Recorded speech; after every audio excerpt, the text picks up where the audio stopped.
WNST, Towson, Baltimore, and WNST.net.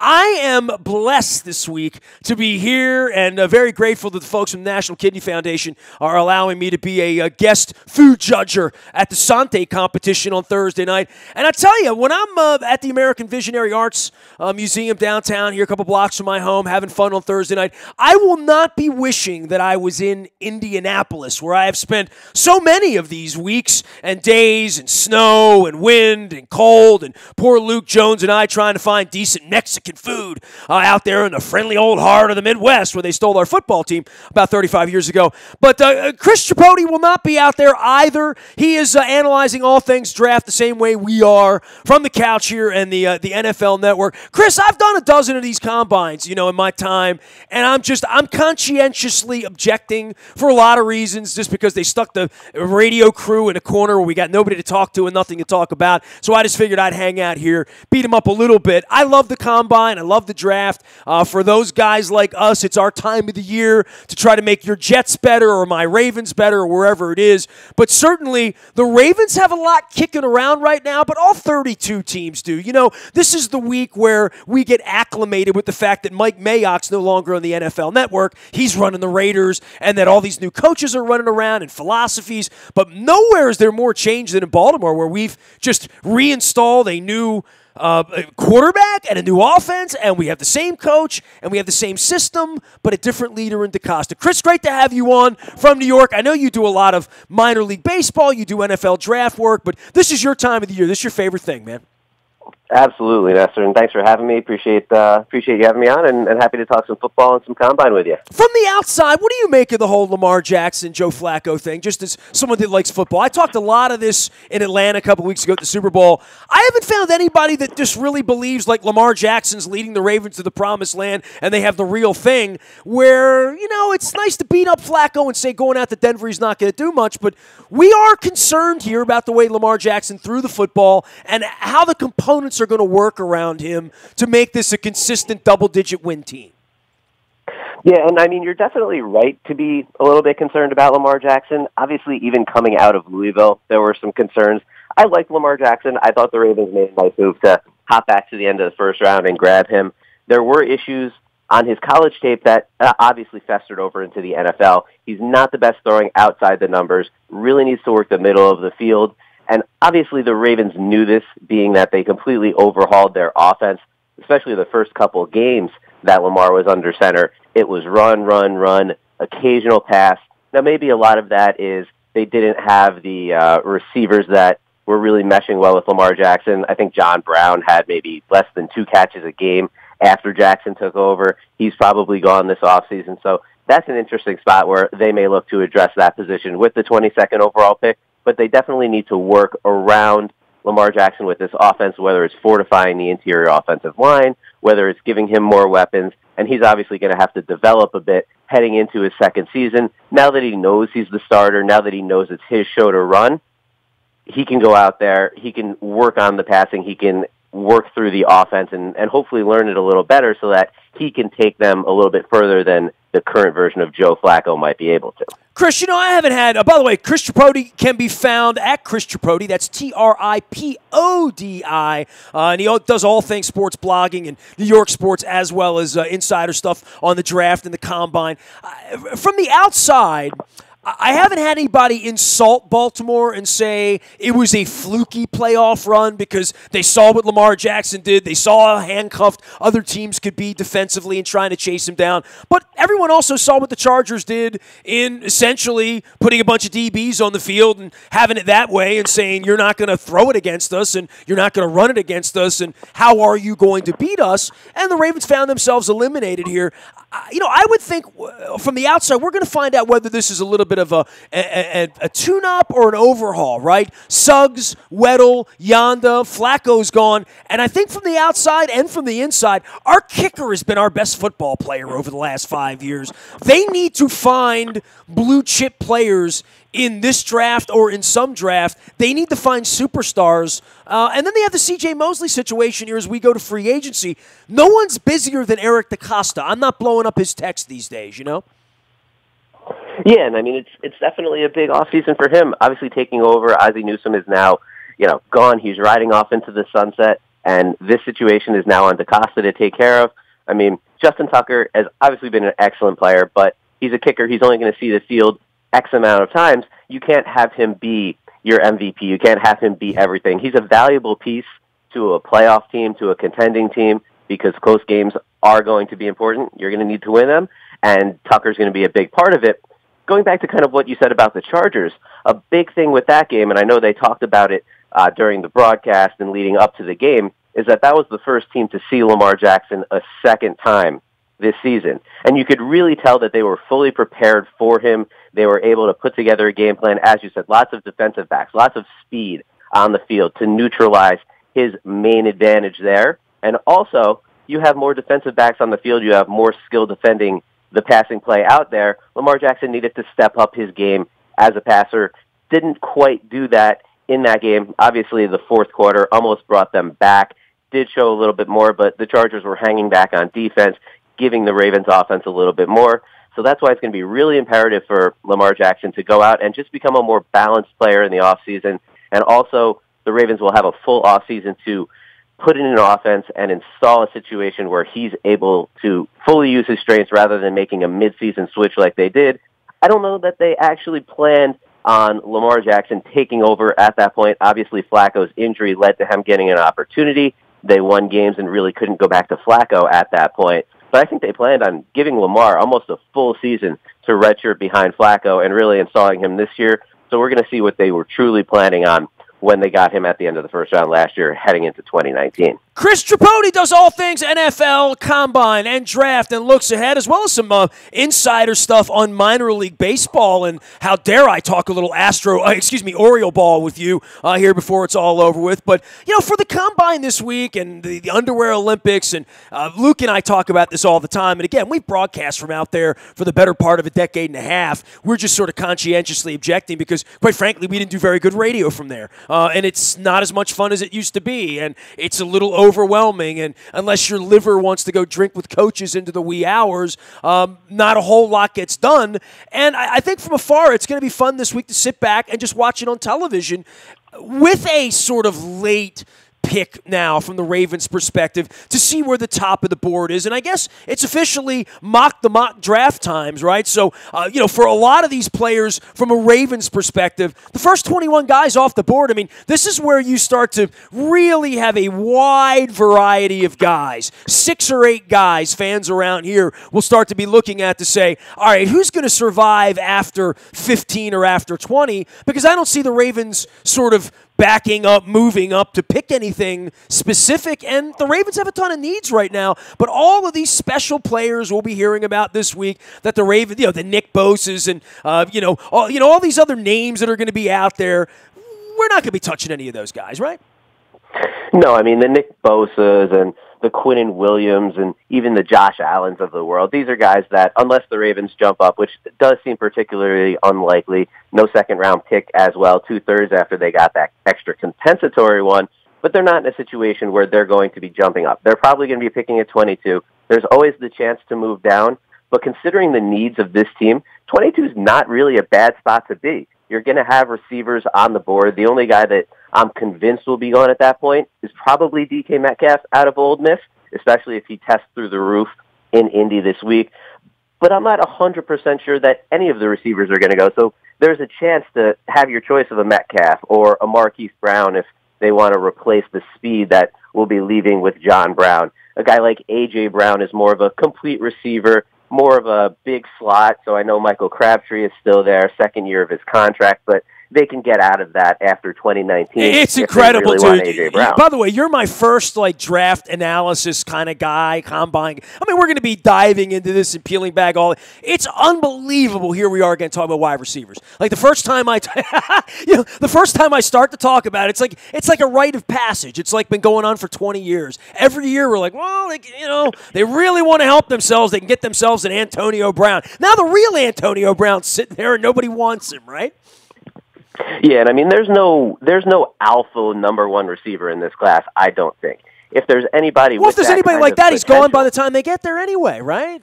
Exactly. If DK Metcalf falls to the 22nd pick, that's telling you a lot about what NFL teams are thinking in terms of whether he can become a truly complete receiver at the NFL level. Obviously, he's big, he's fast.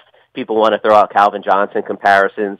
If he does go out and, as I said, crush the combine before, those comparisons are going to continue, but I don't see it in his intermediate route running. I don't see it in his short routes. I think there's a lot of development that needs to go on with a guy like DK Metcalf, and he's really the only guy that has that, alpha type of top 10 receiver potential where you're going to look at him and you're going to say, this guy is that number one dude. I don't see it from him yet, but physical potential is there.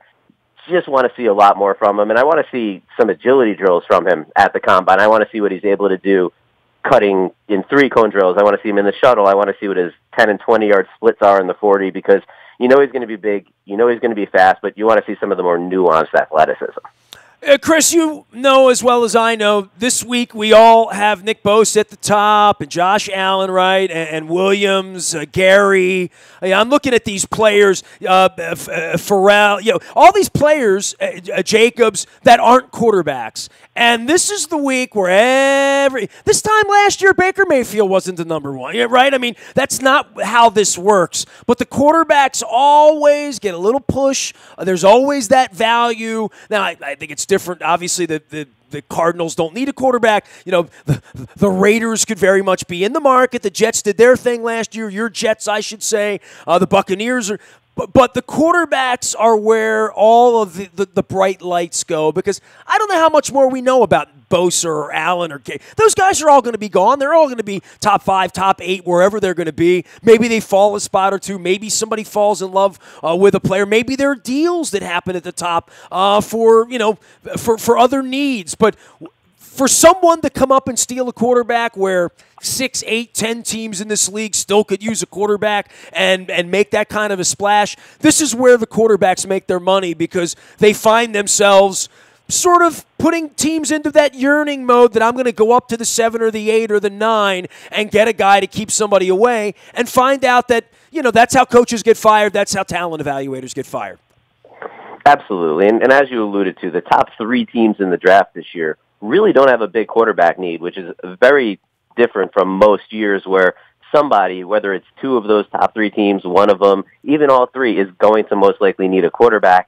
Obviously you have Oakland at 4, who they could decide they want to move on from Derek Carr. It's certainly possible. The Giants at 6 and the Jags at 7 seems to kind of be the sweet spot of where these quarterbacks could start coming off the board, barring any trades, whether it's the Giants or the Jags moving up to secure their guy, especially the Jags, if they feel like the Giants might take Dwayne Haskins and that's the player that they want. It'll be interesting to see what happens at the top of the board between those teams in the first 3 spots. Does anybody feel the need to jump up there for a quarterback, or are those teams just going to end up getting blue-chip prospects and letting the quarterbacks fall a bit later? One of the interesting things about this, and I alluded to it earlier, is Mike Mayock. I know Mike a little bit, through the by and the Philadelphia-Baltimore thing and his work in and around the Ravens and my partnership with Brian Billick here on behalf of the Living Classrooms Foundation. But him taking over the Raiders and sitting in that spot, as well as Gruden, and I always liked Gruden until he was on Monday Night Football every week. They are a fascinating sidelight and a side story where there's a million. I mean, every city has a side story. Every city has a quarterback. Every city has a coach on a hot seat. Every city has veteran players, and everybody's looking for the next Ray Lewis in our case, or John Ogden in our case, or Ed Reed in our case. Somewhere in there's a Hall of Famer. But I think the best story going into all of this is this Mayock transition of a guy that everybody in the sport is familiar with, now partnering in this renegade way with this franchise, building this thing on the outskirts of Vegas and the Strip. It's quite the story. The Raiders, I think the Chargers, the Rams, all these sort of moving franchises the last couple of years and how they position themselves in their new places, in their new markets, having been out to L.A. and we're playing the Rams out there. But the Raiders are the most fascinating team to me because I really did think they were close 2 years ago with Jack Del Rio. Now it doesn't feel like they're close at all, and it feels like one giant, weird ghost of Al Davis experiment. Yeah, I mean, they're definitely gearing up for Vegas in 2020. They're not going to be a good football team this year. They weren't a good football team last year. If they weren't looking so far ahead into the future, they probably don't do what they did last year and trade Khalil Mack because that team had no pass rush at all. So you could easily look many places at number 4. People can talk about a quarterback if they want, but they're going to need some help off the edge. They're going to need somebody who can rush the passer. They need to go out and replace Khalil Mack. And for them, they're not looking for this season. They're looking ahead to Vegas in 2020. Maybe they give Derek Carr that one more year to see whether he can take a step forward, maybe be a top 12 to 15 quarterback eventually. If that doesn't happen with Carr this year, maybe Mayock and Gruden decide in 2020, hey, we're not going to be good again. We're going to have another high pick, and we like this 2020 quarterback class with the likes of Alabama's Tua Tagovailoa, Oregon's Justin Herbert, even Georgia's Jake Fromm, guys like that. They might punt the quarterback decision to next year, give Carr one more year in Gruden's system to see if he can develop a bit, and if not, go into Vegas with that shiny new rookie quarterback, and everybody has hope as a result. Chris Tripodi does all things sports up in New York. Tell me about what you do. I mean, you do a whole bunch of different stuff. You're through the buy. Some friends that booked some guests on have introduced us, and it's been a pleasure to have you on here in the advance of the combine and the draft and all the fun stuff. But you keep up on all the good stuff, and certainly here in Baltimore, don't tell anyone. And I know they would never want to promote it, but it's baseball season, Chris. Shh, don't tell anyone. Yeah, no, I mean, spring training is starting up. You can turn on your TV and you can actually find baseball games, which is interesting. It's kind of that part of the off season where NFL has been done for a while. A lot of people are getting into the American Alliance of Football or the Alliance of American Football, whichever one it is. I always get it confused.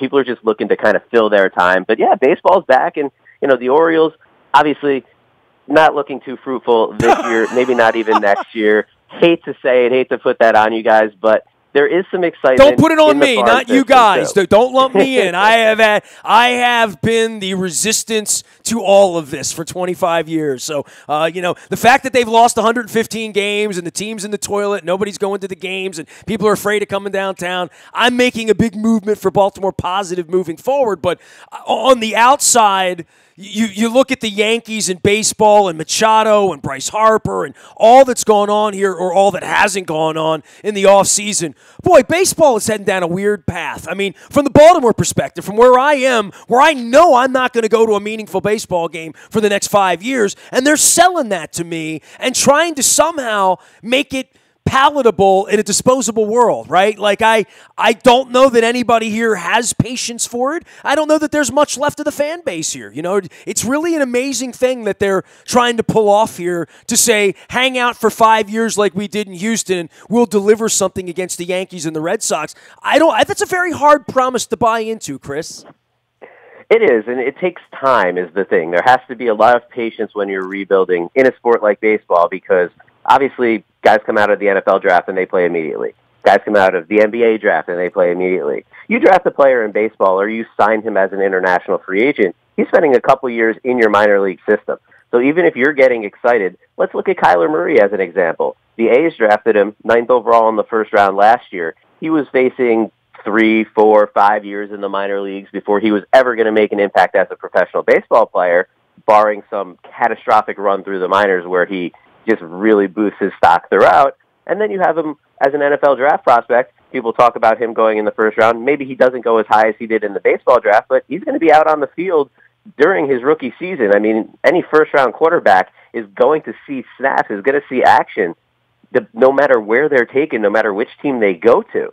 So just the dichotomy of the difference between the two types of drafts. The NFL, your fortunes can change very quickly because you get a couple blue-chip guys. Look at what the Saints did a couple years ago. Really hit hard in the draft when they got a guy like Marshawn Lattimore and Alvin Kamara, and that immediately turned them back into a team, along with having a quarterback like Drew Brees, a coach like Sean Payton, that was competing on a high level again. You're not going to see that in baseball, so it is going to be a long process. And the one thing fans have to understand is they need to be patient. Look at what the Astros did. They kind of tanked for a couple seasons, got some high draft picks, hit on those draft picks. A couple years later, guys like Carlos Correa, guys like Alex Bregman, those guys are starting to really thrive in Houston, but it takes time, even when you're drafting guys out of college in baseball. So it's very interesting to see the Orioles go, certain routes. They took DL Hall last year in the first round. He was a high school pitcher. They traded for Yasniel Diaz last year in the Machado deal. He was kind of the prize that they got there, but these guys aren't going to be making a major league impact most likely this season. So it's just going to be more patience, and just waiting for a lot of these players to hit, and also getting rid of some of the players on the team, maybe having an unexpected breakout from a veteran who you can trade for more help in the farm system and really stock up on the minor leaguers. At least we have Chris Davis, dude. You don't have KHRIS Davis, though, unfortunately, in Oakland. Maybe CHRIS Davis can get that kind of power back and bounce back. But we've had all the Davises here. We've had Chris Davis. Before that, we had Glenn Davis. If you remember, that was the mistake of the '80s that cost us Schilling and Finley and Harnish amongst others. We had Eric Davis for a little while. That was a good. We had Tommy Davis in the early '70s. Had Storm Davis. He's a pretty good pitcher. He was the next Jim Palmer that wasn't. So we've had it all going on. Chris Tripodi joining us here. You can follow him out on Twitter at Chris Tripodi. That's CHRIS, not to be confused with Davis, TRIPODI. Sort of the last thing I was going to say on the baseball front versus football. This whole conversation in the order has spoken to where we are, right? Like, you're a Jets fan who has hope next year, even though you suck and things are terrible, that somehow, some way, they can mangle out 9 or 10 wins and give you an interesting season to be a wild card, whereas in baseball, there is no hope, right? So that's probably why we're talking about football in March when they're not going to play for 6 months, instead of talking about baseball right now where it's around the corner. But you're a Yankees fan, and the Yankees and the Mets and the Red Sox, there's a time for that, but football sort of supersedes even that this time of the year because spring training's not all that interesting, is it? I mean, it depends what you're looking for in spring training, but for the most part, if you're sitting and you're watching a spring training baseball game, you're watching a lot of players that are fighting for jobs, whether it's a job on the 25-man roster, whether it's a job on the 40-man roster, whether it's a job as a guy who's going to sit at AAA and a couple injuries hit and they're next on kind of the organizational depth chart. So there's a lot of shuffling that's going on, but for the most part, if you're trying to watch the stars on your baseball team, they're only going to get a couple innings in most spring training games, especially early on. If you're interested in the prospect side, then it becomes a little more intriguing to watch spring training because these guys are going to get a lot of opportunities early on. They'll get reassigned to minor league camps kind of as March rolls on. But early in spring training, you're really going to take a look at some of the prospects, whether it's top prospects in the system like guys I mentioned, Diaz, DL Hall, Ryan Mountcastle even, whether it's those top guys that you're going to get a look at or whether it's more depth guys that you're going to see be reassigned in a week or two, just got a cup of coffee, just seeing how they feel comfortable and get them around the major league staff. Really depends what you're looking for. But yeah, if you're looking for stars, which most people are, especially when the sport first starts back up again, people get all excited. I want to see Mike Trout or I want to see Bryce Harper whenever he decides to sign and then get into a spring camp somewhere. You're not going to see a lot of those guys early on. So you really have to be interested in the prospect side of things and in kind of the organizational depth area of things to get a lot out of the beginning parts of spring training. Well, I have a closet full of Padre stuff. You know, I'm an old school Tony Gwynn Padre guy, and I spent some summers out there in my youth chasing pretty girls and enjoying the beach. And you know what? The Machado to San Diego thing, that after all of the speculation we've had here, dude, right? From the day that they started his clock, literally, right, to the fact that they never negotiated with him, they had 2 knee surgeries, that he's a platinum glove, all the things that went into Manny being Manny and Johnny Hustle and Yusniel Diaz and all of that, to look up and think he's going to be a Padre for potentially the next decade, that's just, it's sort of mind-blowing in some way, right? Like, that would have made you a lot of money in Vegas, you'd have taken that bet a year ago. Absolutely, and even if you took that bet a couple of weeks beforehand, the Padres were in the running, but people didn't really take them fully seriously because a lot of it is, are they going to spend this money? They weren't a very good team last year. But the thing about the Padres is they do have a very strong farm system. Their future infield looks awesome with Fernando Tatis Jr., Luis Urias, now Manny Machado. They have Eric Hosmer at first base. So they have a lot of promise in that infield. And people were already looking at the Padres as, one of the best farm systems in baseball, a team that could make some noise. Maybe not this year, but maybe in 2020 if the prospects take a step. But now you add a player like Machado, and that kind of bumps up that timetable a bit. It adds a little bit of pressure to the San Diego organization where they had kind of leeway before where they were rebuilding and they could say, oh, we're waiting on the prospects, wait till these guys come up. will be competitive then.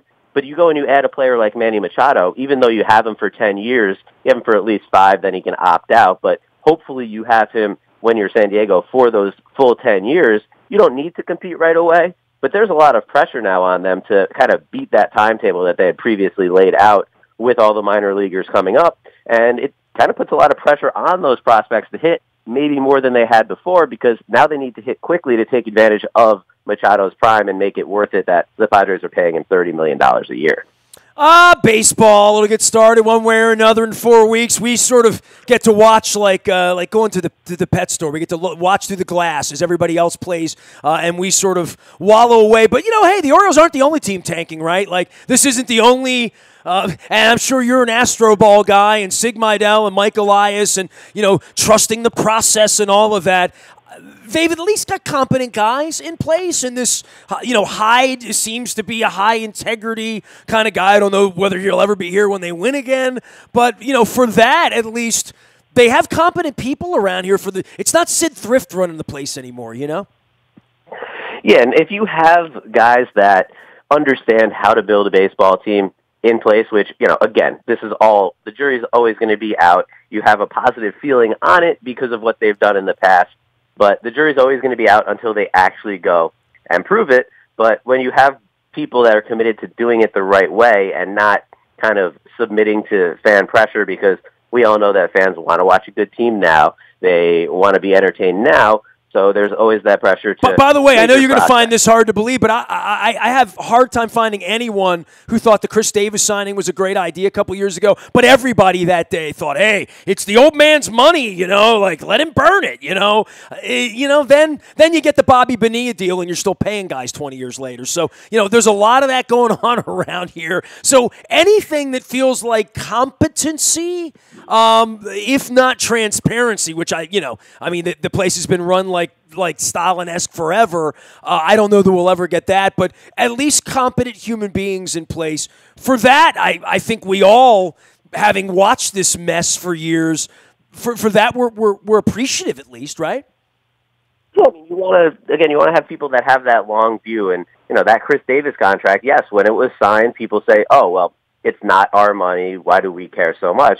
Well, you care because now you let Manny Machado go. Maybe they were never intending to re-sign him anyway, but a lot of that money that was invested in Chris Davis could have gone to Manny Machado. So you look at it and you say, oh, it's not our money. Why does it matter? Well, maybe you want to spend that money elsewhere at a later date, and in the end, they're not going to just keep throwing money at everybody. They're not going to say, oh, well, we throw all this money at Chris Davis that maybe we didn't have or was kind of the last of our money, but you know what? We have to throw money at Machado just to keep him, and we'll just deal with paying both him and Davis. It doesn't really work like that, unfortunately, and one bad contract is going to beget a situation where maybe you can't shell out a different large contract during the rest of the life of that prior deal. Chris Tripodi can be found out on Twitter at Chris Tripodi. Also, at tell me about the minor league coordination work you do and the draft coverage. You're in a bunch of different places, right? Yeah, so I work over at draftanalyst.com with Tony Pauline. We recently started a podcast I believe it was October, was our first show. It's called the Draft Analyst Podcast. We're presented by the Believe Sports Podcast Network. We're on all the major podcast platforms, so check us out. We go once a week, and certainly during deeper times, say the Senior Bowl, we did a couple podcasts a day. The Combine, we're going to have more than one podcast just to get all that information out to you. So check us out over at draftanalyst.com and also on the Draft Analyst Podcast. I also do, as we talk baseball here, I also do some work over at MILB.com, whether it's writing, whether it's kind of building websites there, helping teams run it all and figure out what they're doing. Have my hands in a lot of places, certainly, and it's a fun time of year for me with spring training heading up and obviously the Combine. This is my time to shine, I guess.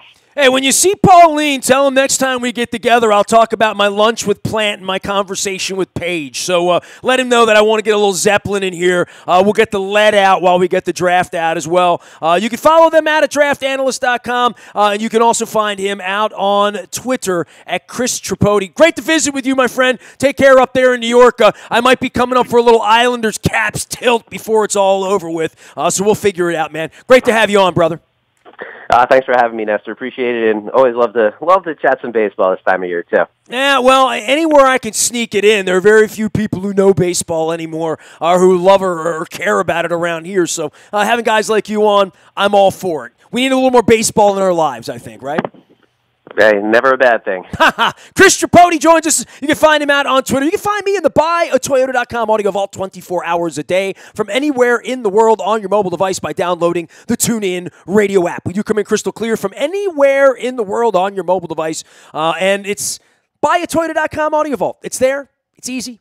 It's functional. It's awesome. The morning newspaper delivers at 7 a.m. each and every morning to your email inbox. All brought to you by Planet Fitness at planetfitness.com, as well as our friends at the Maryland Jockey Club and Laurel Park, where they're racing this weekend. They've got the beautiful new sports bar open down there. Make sure you're checking that out as we get ready for Preakness. I'm reaching out to some of the folks at the Maryland Jockey Club to talk about the Preakness in the future in the city and all of those things. And we'll also be talking to some political folks in our new activist community at BaltimorePositive.com in the future. I'll be telling you more about that beginning in April. A lot of things on my mind around here, including big doings down at the Modell Lyric. You got to check out their website. We got Kansas coming in this week, George Lopez as well. Tickets now $29.50 for George Lopez. Get down, laugh a little bit on the Wall show. Joe Bonamassa coming up later on this month. I had Tom Johnston from the Doobie Brothers on. They're playing at the Modell Lyric on April the 12th. There's also the Frank Zappa hologram show. I've not seen one of these. I need to learn about this. I'm inquiring about the sort of the science and the engineering of all of it. That's May 3rd. Bill Maher coming up June 9th. We'll be laughing if we're not crying. JoJo Siwa on June the 12th. There's always magic at the Modell Lyric. Also, our friends at the Lee Tessier team, Baltimore's premier realty team, and the folks that I trust with my real estate transactions. Over 50 years of experience helping local buyers, people like me and sellers like me, and just like yourself, locating the finest properties, getting yourself the best deal, because it's like your life savings. It's your home. It's important. Lee knows this. I met Lee a number of years ago through the Leukemia Lymphoma Society, and the Man of the Year, which he was the Man of the Year the first time my wife survived leukemia. You can find him out at leetessier.com. Also, Royal Farms, real fresh, real fast. And our friends at Strategic Factory, where they create your masterpiece. And Cole Roofing, where we present our community and charity series here. I'm doing that on Wednesdays now. We got a lot of moving parts into the spring, into the summer. As the Orioles lose baseball games this summer, I will be building Baltimore Positive and giving you more information on that. Nasty at WNST.net is still the way to find me. Facebook, Twitter, LinkedIn, Snapchat, Instagram, streaming live right here on our Facebook Live, as well as our YouTube, WNSTV channel. We are WNST.net, AM 1570, and WNST, Towson, Baltimore, and we never stop talking Baltimore sports.